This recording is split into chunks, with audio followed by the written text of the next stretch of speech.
السلام عليكم ورحمة الله وبركاته. طلبة الصف الثاني الإعدادي، أهلا وسهلا بيكم. ورجعنا تاني معاكم عشان نكمل الحل بتاعنا. النهاردة هنحل على درس كامل استفهامية وكامل خبرية، وعشان يبقى كده قفلنا النحو خالص، حلينا عليه كله إن شاء الله تكونوا فهمتوه كويس جدا. الشرح محطوط درس بدرس، هتلاقوه موجود، ممكن تراجعوه قبل ما نحل. طب يلا بينا كده نحل. بيقول بين نوع كم واعرب تمييزها. مبدئيا كده يا شباب، أنا قلت أول حاجة هبص عليها أدور على كم. يلا يا شباب، اول حاجه هدور عليها على ايه؟ على كم. ادي فين كم عندي اهي. قلنا الحاجه الثانيه هنعمل ايه؟ هندور قبليها حرف جر او بعدها حرف جر. في حرف جر قبلها؟ لا. في حرف جر بعدها؟ لا. طيب اللي بعدها لازم يكون مفرد منصوب عشان تبقى استفهاميه. ده مفرد لكنه مش منصوب. انا لازم يقول لي ساعه قضيت اليوم في الالعاب. لا، بس هنا ايه من المعنى؟ بيقول لك النهارده انت قضيت كام ساعه، يبقى دي كام ايه؟ استفهاميه. كام ايه؟ استفهاميه. طب اعرف تمييزها. تمييز كام الاستفهاميه هنا ايه؟ مفرد منصوب. يبقى اقول له تمييز مفرد منصوب على نصبه الايه؟ الفتحه. طيب كم كتابا رقميا. ادي كم، في قبلها حرف جر؟ لا. بعدها حرف جر؟ لا. بص على الكلمه اللي قبلها، مفرد منصوب يبقى دي استفهاميه. يبقى هنا ايه؟ مفرد منصوب، يبقى تمييز منصوب بالفتحه. طيب على كم موقع؟ قال لي ادي كم، جه قبلها حرف جر، استفهاميه. طب فين تمييزها؟ كلمه موقع ولا موقعا؟ لا، هي موقع ولا موقعا؟ لا، موقع لا، هي تمييزها مفرد ايه؟ منصوب. كم انسان اضاع وقت فراغه؟ مفيش حرف جر. مفيش حرف جر. انسان مفرد مجرور، يبقى كم خبريه. تمييزها مفرد مجرور بالكسره. يبقى تاني يا شباب بعمل ايه؟ ببص على كم قبلها حرف جر استفهاميه، بعدها حرف جر خبريه. طب ما فيش حروف جر، ابص على الكلمه اللي بعدها، مفرد منصوب استفهاميه، مفرد او جمع مجرور تبقى خبريه. طيب هنا قال ايه؟ كم العاب، مفيش حرف جر هنا ومفيش هنا. طب العاب دي جمع، يبقى من غير ما افكر خبريه، جمع مجرور. تمييز جمع مجرور عامل جر الكسره. كم من، ده جه بعدها حرف ايه؟ جر، يبقى كم خبريه. تحديات، ادي التمييز جمع مجرور بالكسر. كم صديقا، مفيش حرف جر هنا ولا هنا، صديقا مفرد منصوب تبقى استفهاميه. تمييزها مفرد منصوب بالفتح. كم علم نشره الانترنت، مفيش حرف جر، مفيش حرف جر. اللي بعدها مفرد ومجرور تبقى خبريه، مفرد مجرور بالكسر. كم ضابطا، مفيش حرف جر قبل ولا بعد، ضابطا مفرد منصوب تبقى استفهاميه، والتمييز هنا مفرد منصوب بالفتح. طيب كم من سرقه، ادي كم جه بعدها حرف جر اوتوماتيك كده ايه؟ خبريه. طب التمييز فين؟ سرقه مفرد مجرور. كم تحديا، مفيش حرف جر هنا ولا هنا، بس اللي بعدها مفرد منصوب تبقى استفهاميه. تمييزها مفرد منصوب. كم من الفاظ، ادي كم جه بعدها حرف جر خبريه. الفاظ هي التمييز جمع مجرور. كم اثر تركته اللغه العربيه في اللغات، ادي كم مفيش حرف جر ولا بعديها ولا قبليها، جاب كلمه اثر ما حطش فيه تنوين، يعني دي خبريه. تمييزها مفرد مجرور. كم قصيده تحفظ في حب لغتك؟ كم مفيش حرف جر هنا ولا هنا، جت مفرد منصوب يبقى استفهاميه، عشان المعنى هنا بيقول لك ايه؟ انت حفظت كم قصيده في اللغه العربيه. كم من غليل قد تخطاه الردى فنجا ومات طبيبه والعود، ادي كم جه بعدها حرف جر، يبقى كم عندي هنا خبريه. فين تمييزها؟ غليل مفرد مجرور بالكسره. من كم قرن، ادي كم ده حرف الجر جه قبلها تبقى استفهاميه. تمييزها مفرد مش منصوب بقى، مجرور بحرف الايه؟ الجر. مجرور بحرف الايه؟ الجر اللي هو من. قال تعالى كم من فئة قليلة، ادي كم جه بعدها حرف الجر تبقى خبرية. تمييزها فين يا شباب؟ فئة مفرد مجرور. تمييز كم الخبرية على طول مجرور. من كم عام، ادي كم قبلها حرف جر تبقى استفهامية. فين تمييزها؟ عام. عام يعرب ايه؟ تمييز مفرد مجرور بحرف الجر، علامة الجر والكسرة. بلدها خط تحت التمييز في الجمل الآتية ثم اختر نوع كم. كم حقا، ادي كم كلمة حقا بعدها كم هنا ايه؟ استفهامية عشان مفرد منصوب. كم من حرف الجر جه بعدها تبقى كم خبرية. كم أمجاد ادي التمييز وجمع تبقى خبرية. كم نصا، نص مفرد منصوب تبقى استفهامية. كم من حرف الجر جه بعد كم خبرية. كم خطرا، خطر مفرد منصوب تبقى استفهامية. وادي ايه؟ فخر التمييز. اكمل الجمل الاتيه بتمييز ثم بين اعرابه. كم نقطة قرأت فاكتسبت وعيا ومعرفة. هنا مفيش حرف جر قبلها ولا بعدها، يبقى انا هحطه ايه؟ مفرد منصوب. يبقى كم كتابا قرأت عشان تبقى استفهامية. كم من جه بعدها ايه؟ حرف جر سببها العلم. كم من ايه؟ انجازات سببها العلم. كم نقط ضعفت علاقتهم بسبب الانشغال بالانترنت. كم ايه؟ أسرة. هنخليها ايه؟ خبرية. كم نقط عقد بحثا عن حلول لحماية اللغة العربية. كم ايه؟ باحثا كده استفهامية. كم نقط يظهر في نطق الأطفال حين ننصرف عن اللغة العربية. كم خطأ أو كم هي كم خطأ عشان تبقى خبرية. كم نقط ترجم إلى اللغات الأجنبية. كم كتاب ترجم إلى اللغات الايه؟ الأجنبية بمعناهم ايه؟ كتار. اسأل عن المعلومات الآتية مستخدما كم الاستفهامية. قلنا كم استفهامية يحط قبلها حرف جر يجيب بعدها مفرد منصوب. حصل 3 وزراء على جائزة تقديرية، يبقى أقول كم وزيرا حصل على جائزة تقديرية، واحط علامة ايه؟ استفهام. عبر الجندي المصري في 6 ساعات. كم او في كم ساعة عبر الجندي المصري في حرب اكتوبر، واحط علامة الايه؟ استفهام. فريق كرة القدم يتكون من 11 لاعبا. من كم لاعب؟ ليه حطيت حرف الجر قبل؟ عشان تبقى استفهامية. كم من لاعب يتكون فريق كرة القدم. ساعات اليوم 24 ساعة. كم ساعة في اليوم؟ انا هنا ما حطيتش حرف جر ولا قبل ولا بعد كم، وجبت اللي بعدها مفرد ايه؟ منصوب. قلت تعلمت الكثير من دروس الحياة، يبقى انا هنا كتير. كتير هنا كلمة كتير دي تعرفني ان هي كم ايه؟ خبرية. خلاص كده. طب هو عايزها كم استفهامية، يبقى ندور على حرف جر قبل. في حرف جر قبل؟ لا.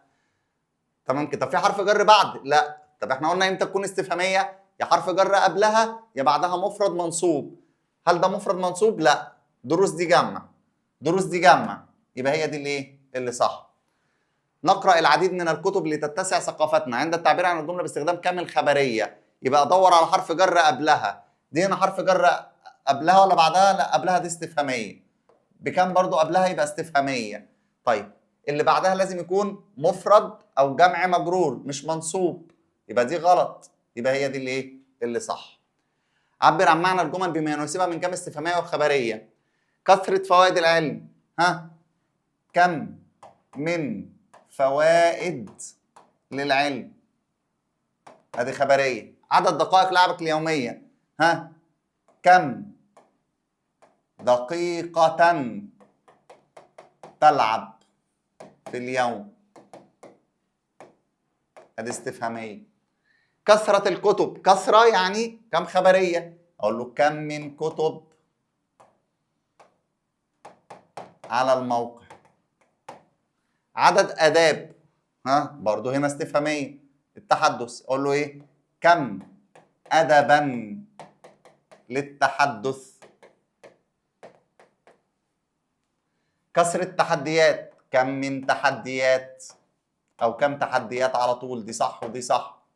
عدد عناصر الهوية، كم عنصرا، مفرد منصوب اهو للهوية. كثرة منافع التسامح، كم من منافع للتسامح. عدد الزملاء، كم زميلا يقول الشعر. كده انا حولتها لكم ايه؟ استفهاميه. يبقى كم استفهاميه اخلي بعدها مفرد منصوبه او تسبق بحرف الايه؟ الجر. كم الخبريه اجيب بعدها حرف جر واحط مفرد او جمع مجرور. بقول لي صح او خطا. كم من مهندسي شركه بارعون، كم هنا اجيب بعدها يا شباب حرف جر، يعني دي كم خبريه صح كده؟ مهندسي دول جمع، يبقى ده علامه اصليه؟ لا، دي علامه ايه؟ فرعيه. الياء علامه فرعيه في الجر. كم ايام، مفيش حرف جر هنا ولا هنا، بس ايام جت جمع، وطالما جمع يبقى على طول دي خبريه. بيقول لي كم استفهاميه، اقول له لا شكرا، دي كم ايه؟ خبريه، تمييزها جمع ايه؟ مجرور، يبقى ده غلط. كم من جت بعدها من، يبقى دي خبريه. كم هنا استفهاميه، اقول له لا شكرا، دي ايه؟ خبريه، يبقى ده برضو غلط. من كم قرن، حرف الجر جه قبل كم، يبقى كم هنا استفهاميه. تمييز كم يجب جره، يجب جره بحرف الايه؟ الجر. كم عالم بارع، تمييز كم يجوز افراده وجمعه، دي كم ايه؟ حط لي ايه في الاخر؟ علامه تعجب. وعلامه التعجب يجوز افراده وجمعه. ايوه، ما هو بيجي مفرد وجمع مجرور. اختر الصواب مما بين القوسين. كم نقط غزا مصر؟ بص كده عندي حط لي علامه ايه؟ تعجب، فانا عارف ان كم هنا ايه؟ خبريه. طالما خبريه بقى احط جمع. اعداء، لا مش هتنفع اعداء عشان دي مرفوعه، هي لازم جمع مجرور. مين فيهم المجروره؟ عدو. كم من معلمي فصل ناجحون، كم جه بعدها حرف الجر، يبقى انا اعرف ان دي خبريه، يبقى اللي بعدها معلمي دي جمع، يبقى هنا الايه؟ الياء. يذهب كثير من الطلاب الى المكتبه، عند التعبير عن معنى الجمله السابقه باستخدام كم. كده كثير يبقى خبريه. خلاص، يبقى ندور على كم بعدها حرف جر. ادي كم بعدها حرف جر، حلو. طب اللي بعدها اسم مجرور؟ لا، ده منصوبه. طب كم طالبا، ده مفرد منصوب مش هتنفع. كم من طلاب، هي دي اللي صح. طلابا دي مش هتنفع عشان تمييزها جمع ايه؟ مجرور. الجمله التي تشتمل على كم الاستفهاميه. كم استفهاميه بقى قبلها حرف جر. في حرف جر قبلها؟ لا، يبقى بعدها لازم يكون مفرد منصوب. مين اللي مفرد منصوب؟ كم سنه انفقها اسلافنا. كم من جندي دافع عن وطنه. عند تحويل كم الخبريه لكم استفهاميه هعمل ايه؟ احذف دي واخلي دي مفرد منصوب، يبقى كم جنديا.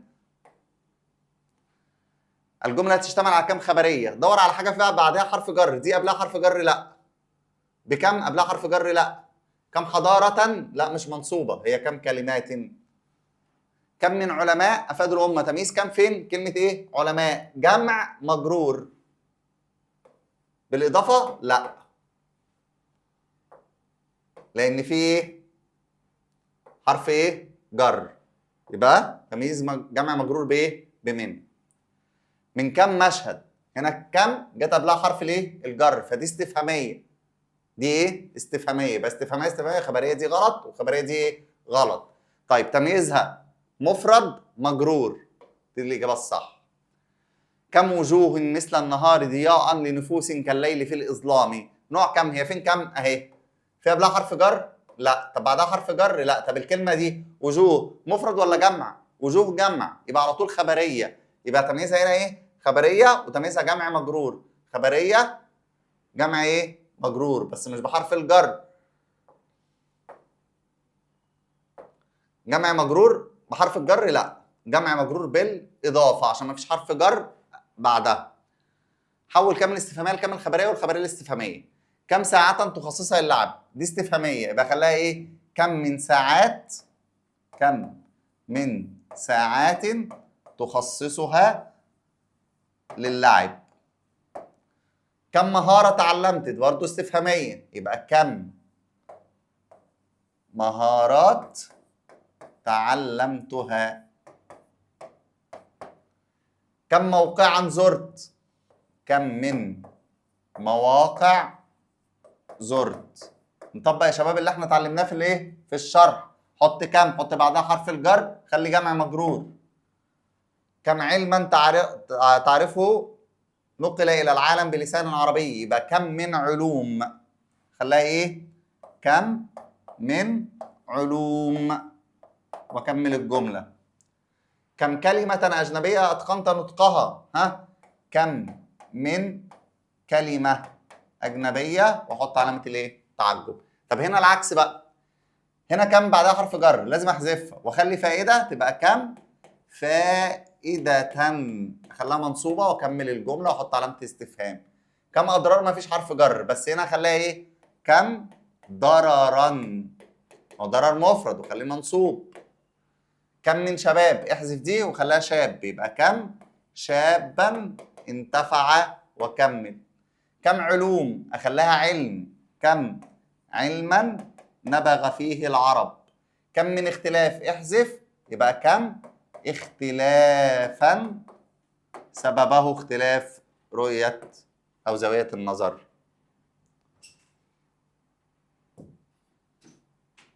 اخر حاجه معايا بيقول صوب خطا ما تحته ايه؟ خط في الجمله الاتيه. كم مواقع علميه تصفحتها في يومك؟ خد بالك كده، هو هحط لي ايه؟ علامه الاستفهام، يعني هو عايز يقول لك ان كم دي لازم تكون استفهاميه، يبقى خليها كم ايه؟ موقعا علميا تصفحته. كم ابطالا، هنا ايه؟ علامه تعجب، يبقى تمييزها جمع مجرور، يبقى اقول كم ابطال. كم نجما، هنا خبريه، يبقى كم نجم. كم ابيات، هنا استفهاميه، يبقى كم بيتا في الحكمه حواها الديوان الشعري. كم لوحه، مفرد منصوب، طب ما هي دي خبريه، يبقى كم ايه؟ كم من لوحه، ولا خلاها كم من ايه؟ من لوحه. كم مدن، طب دي استفهاميه، يبقى لازم مفرد منصوب، يبقى اقول له كم مدينة. اجب بما هو مطلوب. كم نقطة اطلعت عليها، ضع تمييز مضبوط بالشكل على كم خبرية، يبقى كم كتب. عن كم معلم، اضبط تمييز كم بكل وجه ممكن، بكل وجه ممكن معلم او معلما.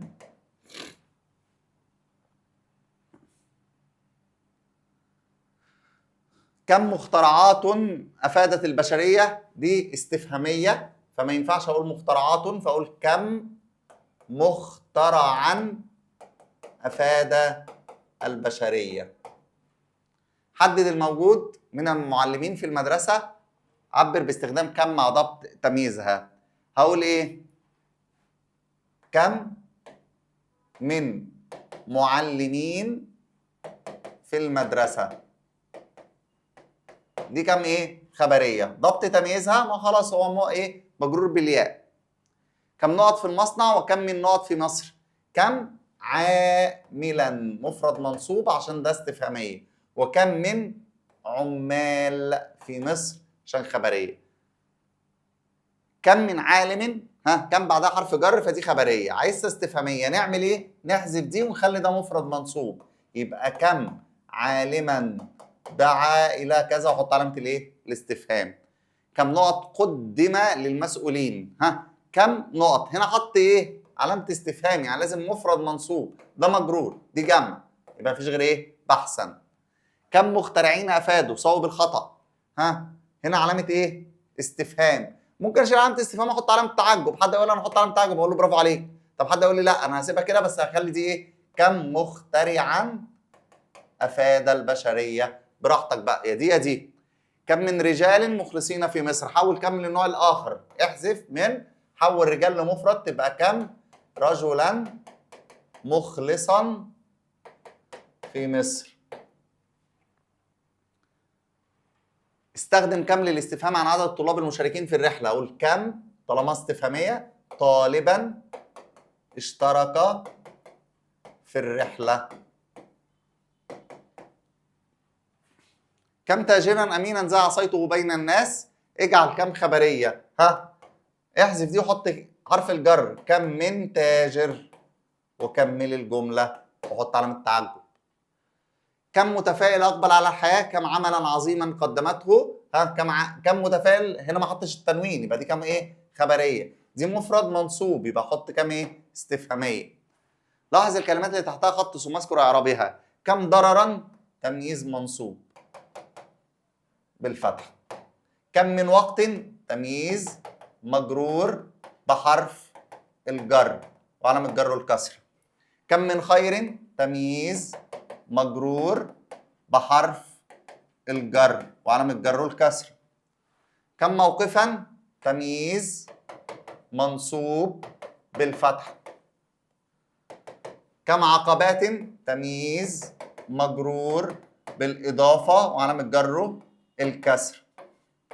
وبكده يكون خلصنا النحو خالص ودرس كم الاستفهامية وكم الاستفهامية. واشوفكم على خير ان شاء الله في مراجعة شهر مايو بإذن الله، ونكون جاهزين قوي على الامتحان، وتبقى المراجعة ان شاء الله مراجعة الشهر وفي نفس الوقت مراجعة بتاعت ليلة الامتحان بتاعتكم. والسلام عليكم ورحمة الله وبركاته.